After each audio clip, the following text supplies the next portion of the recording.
Moustapha Latraci, bonjour, comment ça va Moustapha? Mais ça va très bien depuis la dernière fois. Depuis la dernière fois on s'était vu, on remettra le lien en ligne, tiens, on s'était vu en interview, on était dans le Marais on peut le dire, dans un petit café sympa. Très sympa, on peut même donner le nom du café, la terrasse, et tu es parti sans payer, voilà. Faut que les gens... Et voilà, ouais, non, on peut le dire, non cette fois on le dit, ouais c'est vrai. Ouais, c'est vrai, c'est vrai. Mais on dit pas que toi tu payes jamais. Non, moi je suis très généreux. Oui c'est vrai. On peut le voir dans le documentaire qui sera diffusé sur Comédie par exemple, je suis quelqu'un de très gentil. Oui, le documentaire Latraci qu'on vient de voir, donc tu étais là d'ailleurs. Oui, bah voilà, on en sort juste. J'ai le droit à une soirée rien qu'à moi sur Comédie. J'ai que 26 ans, c'est une chaîne que je regardais quand j'étais gamin, donc c'est extraordinaire ce qui m'arrive. Ils vont diffuser le spectacle, La nuit nous appartient et le documentaire qui retrace un peu la tournée que j'ai effectuée cet été aux États-Unis où j'ai joué en anglais dans des gros comédie clubs. Donc non, je suis content, c'est cool. Mousse! Ouais. Il faut speeder, on est grave à la bourre. J'arrive. Non, Mousse, s'il te plaît. Faut choper en combien de temps? Là, dans 5 minutes. Sérieusement, on est grave à la bourre. Vas-y, attends. Ouais, ça change. D'habitude, C'est c'est bon. sur Skype. Vas-y, je explique. Non, on est grave à la bourre.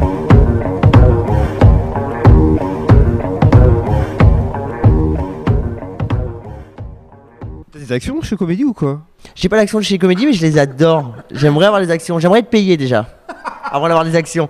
Non, ils comprennent ce que je fais, ils me font entièrement confiance et c'est agréable de bosser avec eux, vraiment. Alors nous on l'a vu en avant-première, hein, cette tournée, ces coulisses on va dire. Alors ce documentaire, vous passez des moments complètement hilarants, vous êtes une équipe de choc. C'est-à-dire que les gens savent pas forcément que quand il y a un mec qui monte sur scène seul, il y a une équipe derrière. Il y a énormément de gens qui travaillent. C'est pas. Des fois on se dit oh il arrive, il bosse 5 minutes et il s'en va. Non, c'est pas vrai. On bosse beaucoup. Je pense qu'on le voit dans le documentaire. Et surtout j'avais envie de montrer vraiment l'envers du décor, montrer les gens avec qui je travaille, mon attaché de presse, mon producteur, mon styliste, montrer que c'est des personnages à part entière qui m'inspirent beaucoup. Vous allez comprendre. Il y a une question qui revient souvent chez les journalistes, c'est d'où vient cette inspiration.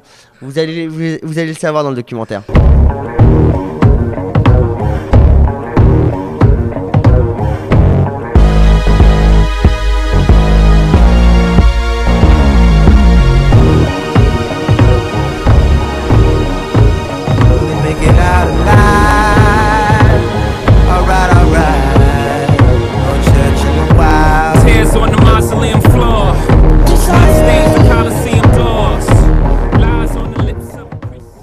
Avec une équipe de choc comme ça, en même temps, il n'y a pas trop de difficulté de trouver de l'inspiration. Moi, il y en a un que j'ai bien aimé, on va pas tous les citer, il y a Marc. Marc, faut le réveiller, Marc. Marc, il veut... Non, Marc, on ne peut pas le réveiller. Tu peux pas le réveiller. On l'a déjà essayé, Marc est un ami de longue date.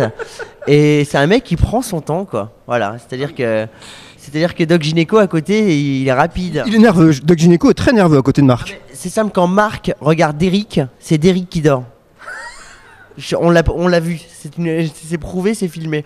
Mais Marc est quelqu'un de très drôle, une fois de plus, il fait partie de mon entourage et il y a des gens très drôles autour de moi, donc je suis content que le public puisse enfin les découvrir. Il y en a qui pourraient être humoristes d'ailleurs. D'ailleurs, le chauffeur de ta tournée, c'est quelqu'un. Hein. Le chauffeur, c'est Patrick, il a conduit de grandes célébrités, dont Mel Gibson et Michael Jackson, juste avant Avant sa mort. Juste avant qu'il meure. Est-ce qu'il y a un lien entre les deux? Moi, je pense. Le dernier chauffeur, c'est Patrick, il meurt 2 mois après, je sais pas. Et quand on regarde le documentaire, on se dit que Patrick a pu le tuer. Voilà. Oui, parce qu'il fait peur. Hein, d'ailleurs, t'as pas eu peur quand il conduisait? Non, il fait pas peur. Moi, je le connais depuis longtemps et c'est quelqu'un de tendre au fond. Il y a des gens qui sont très fous dans le documentaire, mais ils ont en eux une part de tendresse ils sont touchants. Ils sont vraiment tous touchants. Et voilà, Patrick, par exemple, est fou, mais c'est quelqu'un de sensible. Ils sont tous très sensibles. Vraiment. Moi, j'ai découvert une de tes qualités que je connaissais pas. C'est dans ta chambre est toujours bien rangée dans les hôtels. On va voir ça. Non, mais franchement. Ma chambre c'est-à-dire que quand je vais à l'hôtel, je fais aussi peur que Dominique Strauss-Kahn. C'est-à-dire que les femmes de ménage ne veulent plus venir dans ma chambre. Non pas que je vais les violer, le problème c'est qu'elles peuvent attraper une trentaine de maladies inconnues. C'est vrai que je range pas ma chambre, vous pourrez le découvrir dans le documentaire et on ne ment pas.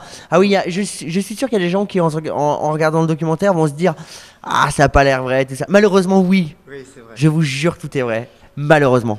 Vous allez voir comment il se déplace d'ailleurs, vous allez voir dans le documentaire qu'il fait des galipettes. C'est-à-dire qu'en fait c'est moins fatigant apparemment, tu roules dans ta chambre. Là je peux pas le faire parce que je suis pas étiré, mais c'est vrai que dans la vie de tous les jours, je me déplace en galipette. Alors plus sérieusement, t'as été quand même pris, vous étiez 50, lors du casting, ils prenaient... Que des Américains dans le casting. En plus donc c'est plus dur bien sûr, parce que t'es pas natif de là-bas on va dire, donc il y a toujours un peu plus de difficultés. je suis marocain. C'est pas, pas très loin. c'est pas Ouais, super pas loin. très loin. Mais c'est vrai que c'était compliqué quand j'ai fait cette audition et qu'il y avait 50 comiques américains et que j'étais le seul français, ouais, j'ai eu peur. Et ça s'est bien passé finalement. Enfin, à un moment donné, on a l'impression que tu crois pas. Je réalise un rêve, même quand je regarde le documentaire, j'y crois pas réellement. Moi, je suis un petit gamin de Tours, je suis parti de rien, je regardais des DVD quand j'étais petit à longueur de journée. Faire mon métier en France, c'est déjà extraordinaire. Là, j'ai eu la chance de jouer aux États-Unis dans des salles où on commençait Jim Carrey ou Eddie Murphy, donc c'est incroyable ce qui se passe. Ouais, je suis vraiment comme un enfant là. Et ben on verra l'enfant le 9 février, La Tracy sur Comédie. LA Tracy. Qu'est-ce que j'ai dit? T'as dit La Tracy. Bah non, c'est un jeu de mots avec LA. La Tracy, bah ouais. Bon, faut que tu revoies. Faut que je rebosse. Ah bah ça avec plaisir hein. Eh ben, je Ah bah alors là avec plaisir. t'envoie un DVD, alors. Merci Moustapha. Merci infiniment, c'est toujours un plaisir. J'embrasse tous les internautes de Planet People, bien entendu. Bisous. Grosse bise.